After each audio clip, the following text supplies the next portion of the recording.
Okay, this one here, which one's that one? That one there, we put this bit of stringing in last week, so we'll take that out now.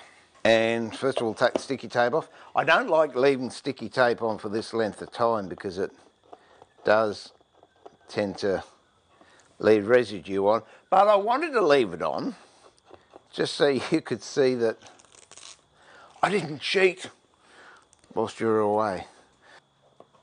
Not to worry. There we go. All right. Use wooden dogs whenever I'm doing stuff on a finished item. All right. Now I'm looking at the grain here and it's running uphill that way. So that's the way I'm going to pare this off. People will ask me what I use that chisel for. This is what I use that chisel for. It's a paring chisel, so might as well pare stuff off, eh?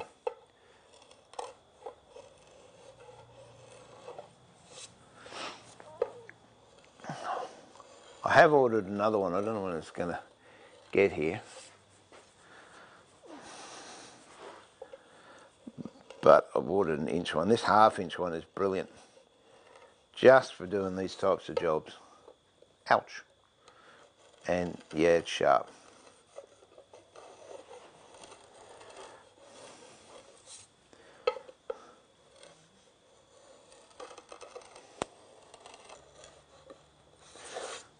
I've just got to be careful with this too, that when you're doing this, you're only taking a very, very small amount off the top, or else you can gouge down and take a chunk out below the surface of what it is you've done the inlay on.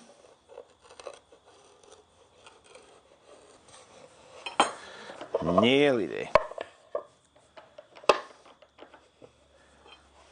Gee, at this stage, you could actually use a bit of sandpaper, I guess. That is just, I don't know how much, but it's not very much over. It's pretty close to being level all the way down. Okay, we'll start giving this a little bit of a sand now. Which I might even put it in here. I'm going to start with some 100 grit, very, very softly, and I'm using the ply side of the sanding block. And no, you can't buy them with the ply side. What I do is I buy them and then cut 10 mil off and cut a piece of ply and put it onto the block itself. So then I've got a hard surface and a soft surface.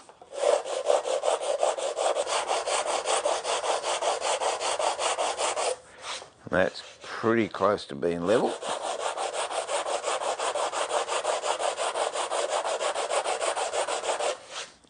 So I'm just going to use a card scraper.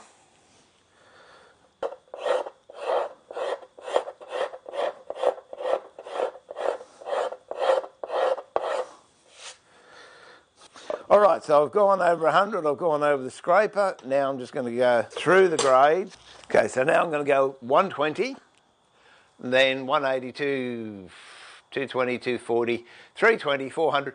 But each time when I'm sanding, there's less and less pressure on the block, and all I'm basically doing is taking the layer of scratches that I left on the previous pass.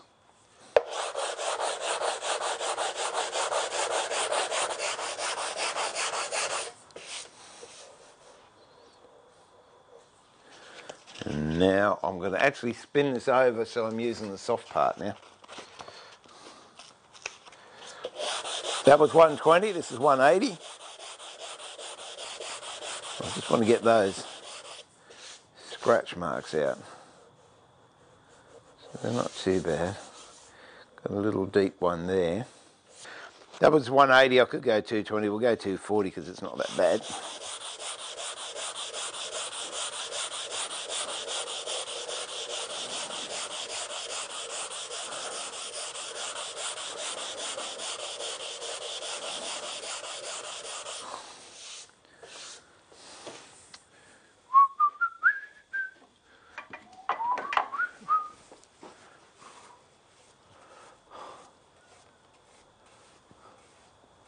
Okay, now I'll go 320.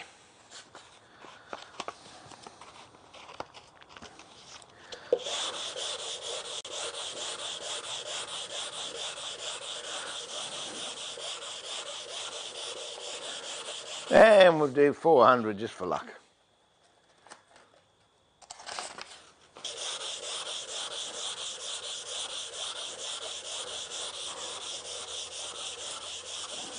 That's basically the weight of the sanding block only that's doing that sanding.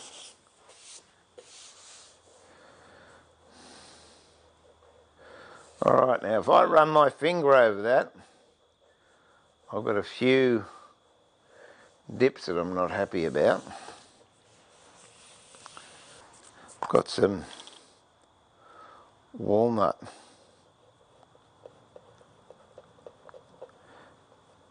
putty I'll just put on there. If you're going to use putty too, always make sure that you use a darker putty than what it is you're actually bogging up, because if you use a lighter one, it really sticks out like the proverbial dogs. And yeah, it just catches the eye and it doesn't go well. But if you use a darker putty than the colour you're actually trying to replicate, then the eye sort of accepts that and it glances over it.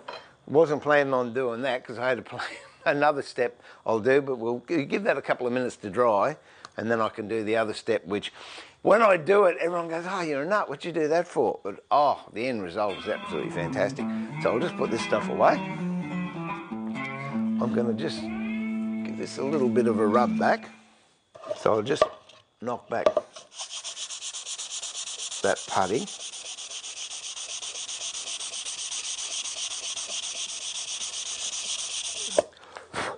It's still got grain that needs to be filled and some very small little holes around where we put that stringer in. This is what drives people nuts and I love it, but it works so well. Now normally I would use water, but seeing we've got a stream happening, I want it to go off pretty quick.